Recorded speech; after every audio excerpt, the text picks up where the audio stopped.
I wanted to ask about people who might be very cognitively developed or might have had awakening experiences, but they still have a lot of shadow material, so they haven't done a whole lot of cleaning up. And they cause a different kind of brand of trouble, you know, different kinds of cult abuse, guru abuse, that sort of thing. Yeah.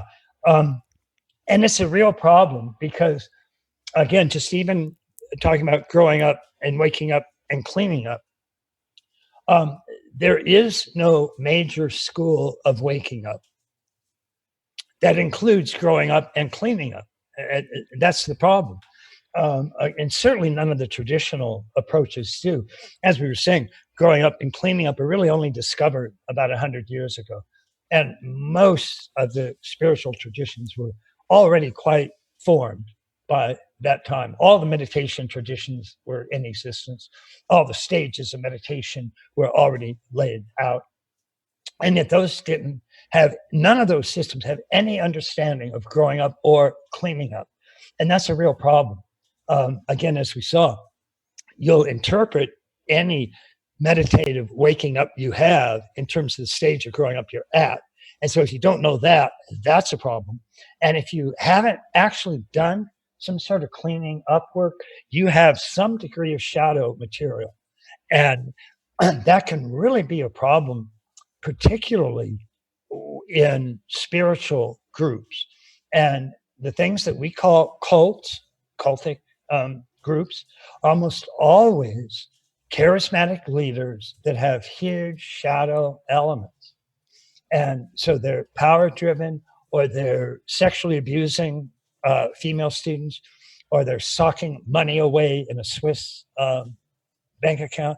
And this is just all straightforward shadow material. And it particularly became problematic in the late 60s and early 70s, when, largely because the Beatles introduced the world to transcendental meditation, all of a sudden meditation was a hot item, and it was just starting to show up everywhere. And Eastern teachers were pouring into the West at a huge rate,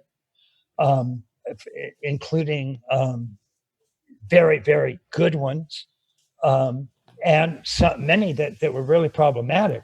And one of the things that really made it kind of explosive is that in most of the Eastern countries where these teachers were from Japan, for example, they had fairly regulated moral background that they had to operate within. So if you were a Zen master in Japan, you really weren't allowed to go around abusing your female students. Something like that would be found out. You would be reported to your own superiors, and that's going to be a real problem if you're doing that. So it's much stricter kind of background moral codes. When those teachers landed in Los Angeles, it was like all bets are off and anything is allowed. And a lot of these teachers, particularly male, went nuts. And sexual abuse it just became rampant. There was a really crash and burn of a fair number of Eastern teachers. And what that generation had to do, what those boomers had to do, was really rewrite how spiritual teachers operate. And they did. And so it's much more common to have sort of circles of authority where everybody had a say in how things were going. And you sort of removed this, any sort of spiritual hierarchy. And there were a lot of problems with doing that because, again, some of those hierarchies are growth hierarchies. Some are dominator hierarchies, pathological hierarchies. Those you have to address. Growth hierarchies you don't want to stop because you stop growth if you do that. But it was a real problem. It was a real issue. And that just tended to be part of one of the major issues that spiritual teachers had if they didn't address their own shadow material. and that's a genuine issue. It was also a problem because they weren't addressing growing up either. And so just like, I mean, the worst case scenario we saw, you're Ram Dass's brother and you end up institutionalized because you're just at an egocentric stage and you think you're Jesus Christ. But it was very common for Eastern teachers to be at ethnocentric stages of growing up simply because their cultures largely were. And that turned out to be a real problem. And some of those got caught up in cultic activity because then that particular group's teacher was the one and only teacher. It was the teacher that was going to bring enlightenment to the entire world. And those kinds of groups got into big trouble fast. And we had to just sort of rewrite the rules for all of that. It still isn't done nearly as good as it could be done because all that developed really were sort of a set of rules that helped keep the excesses of low levels of growing up and serious shadow problems. It didn't cure those. It just sort of recognized them and kept them out. And that's about the best that we've come up with in most of the Western disciplines that we have.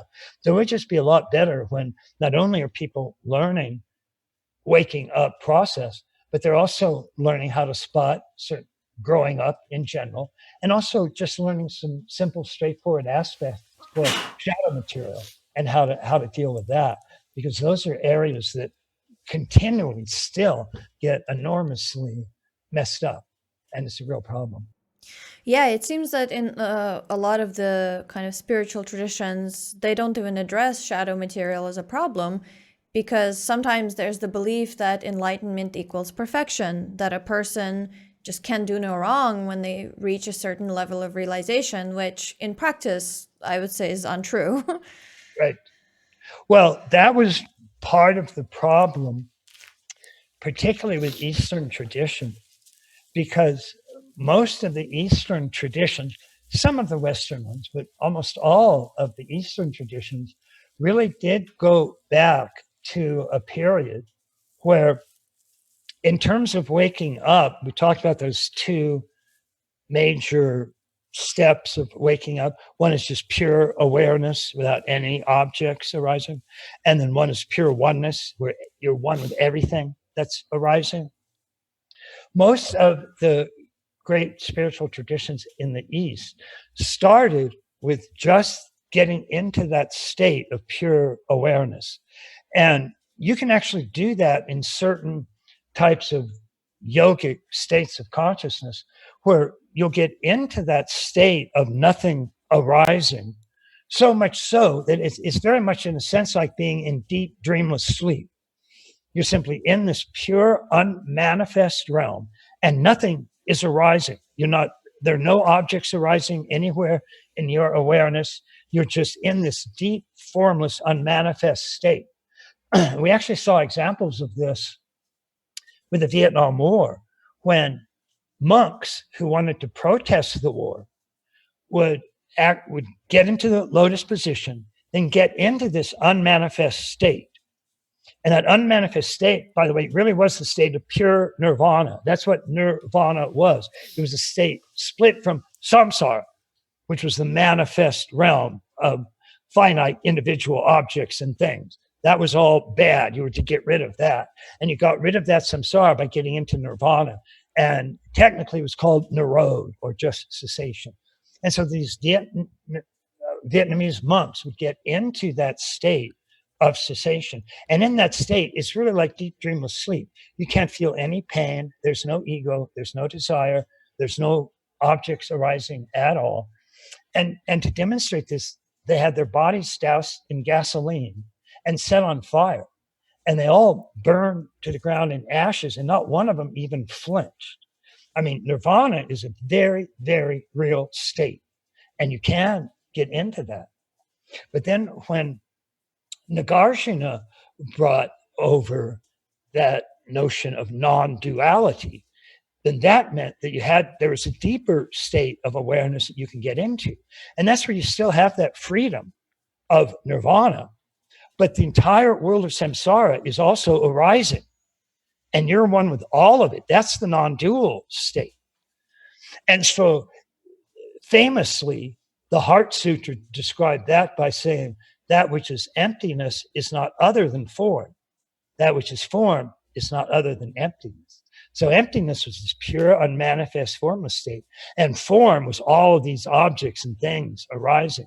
But now those were not two. You actually had to find the unity of those. You had, and it meant that nirvana is not other than samsara. And samsara is not other than nirvana.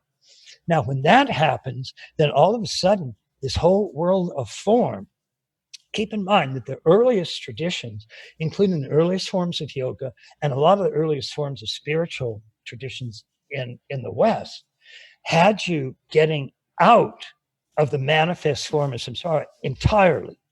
You're in an unmanifest cessation. Nothing is arising. And so, because that was the highest state that was taught and transmitted, then all the teacher had to know is how to get you into that state. Your teacher didn't have to know anything about the world of form, because that's all samsara. That's all illusion. That's not real. We don't have to know anything about that. So your teacher doesn't have to know anything about shadow material or anything about sexual abuse or anything about science or anything about politics. Forget it. Just get into this unmanifest state and you're home free. Well, that changes when all of a sudden emptiness and form are not two. And then all of a sudden, what we are starting to get then is the notion that, okay, I'm going to get this enlightenment from my guru, and that means I'm going to be moving around in this world of samsara. I'm going to be moving around this world of form, and I have to interact with people, and somehow I have to learn how to do all of that from an enlightened point of view. And the only problem is the master, the teacher, the guru is not necessarily learning how to do all of that stuff, because for the great portion of his or her own tradition, that stuff is just all completely unreal. You didn't need any of that at all. Now all of a sudden you do. And now all of a sudden teachers don't know what the hell they're doing out there.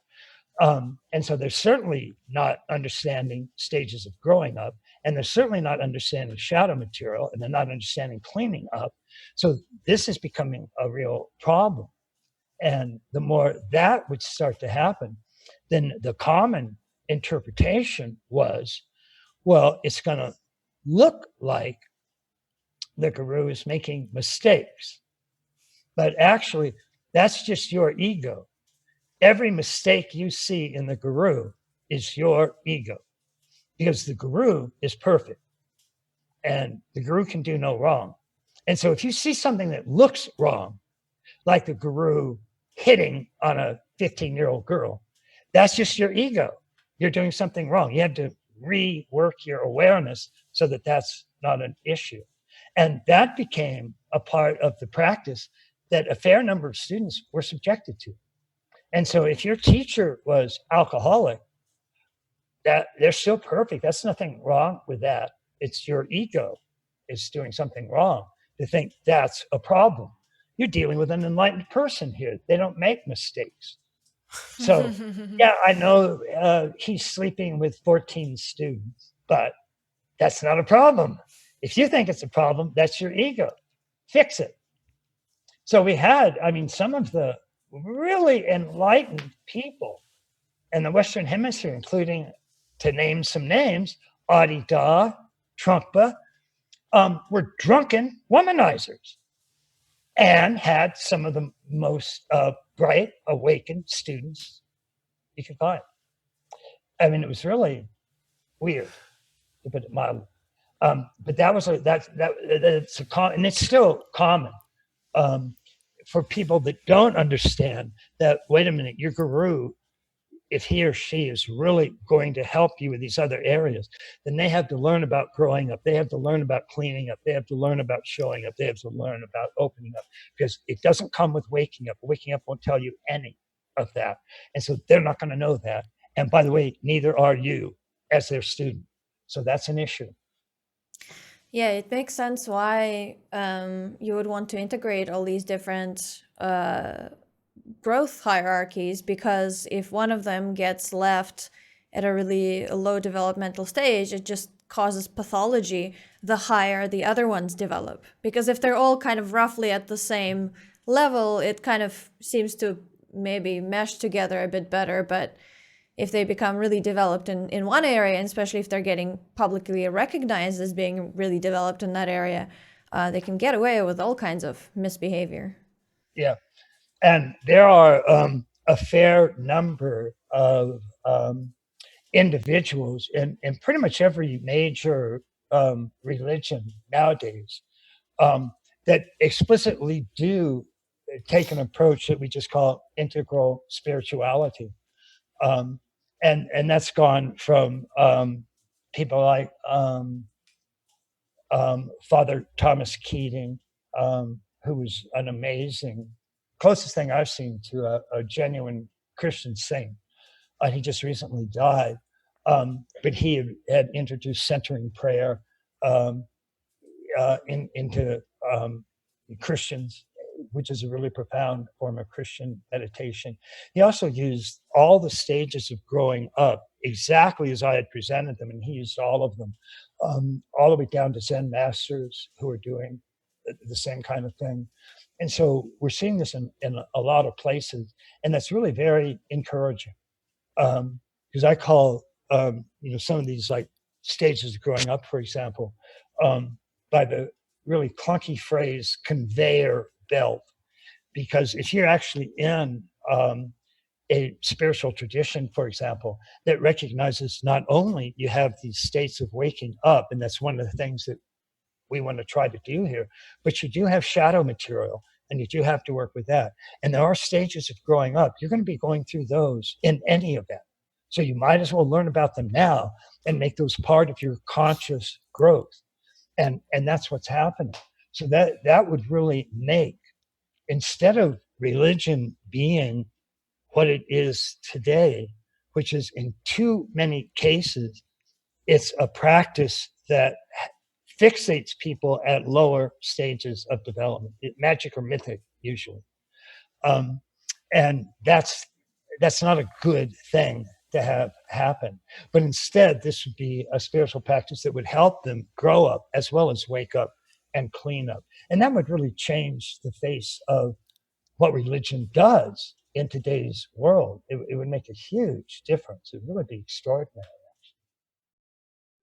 Get our 50-page guide on adapting to the future. Sign up at futurethinkers.org/signup. The brand new Future Thinkers members portal is now live.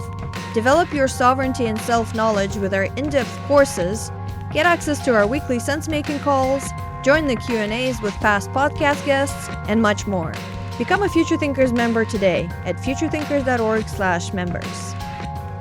To stay up to date with new episodes, subscribe to Future Thinkers on your favorite platform. And leave us a review or a like. It really helps out the show. And don't forget to share this episode on social media.